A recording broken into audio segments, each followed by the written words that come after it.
తెలియదండి. ఏం చేయాలి ఏం చేయాలి పాస్టర్ గారండి, నాకు ఏం చేయాలి, ఏం తోస్తలేదండి అనేసి నేను చెప్పానండి. చెప్తే నువ్వు ఏం కంగారు పడకమ్మా, దేవుడు నీకు సాయం చేస్తాడు, నువ్వు ఏం భయపడక్కర్లేదు అనేసి అన్నాడండి.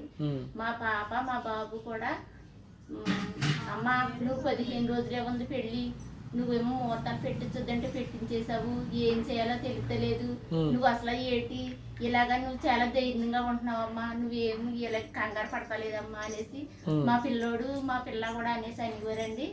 అంటే మీరేం కంగారు పడకండి అన్న టైంకి నా దేవుడు మీకు చేస్తాడు, నా దేవుడు సాయం చేస్తాడు, ఏమి కంగారు పడకండి అని అన్నానండి నేను. కానీ పెళ్లి 6 రోజులు ఉందనగా నేను చాలా బాధపడ్డానండి. నేను కన్నీటితో ప్రార్థన చేసుకున్నానండి. నాకు ముందు లేవన్న వాళ్ళు కూడా కాకేసి సాయం చేశారండి నాకు డబ్బులు.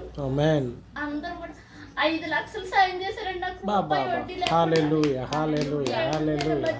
అసలు 5 లక్షలండి. ఒక వారం రోజుల్లో ₹1 వడ్డీ లేకుండా 5 లక్షలు సాయం చేశారండి నాకు.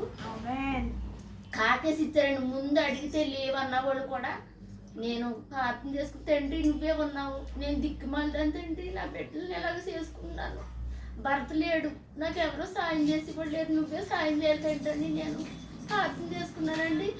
దేవుడు నాకు చాలా కృప చూపించాడండి. నాకు ఏ గొడవ లేకుండా నాకు అన్ని నేను అనుకున్న అన్ని జరిగాయండి. దేవుడు సాయం చేసేవాడు, సాయం చేశాడండి, నిజంగా దేవుడు సాయం చేశాడు.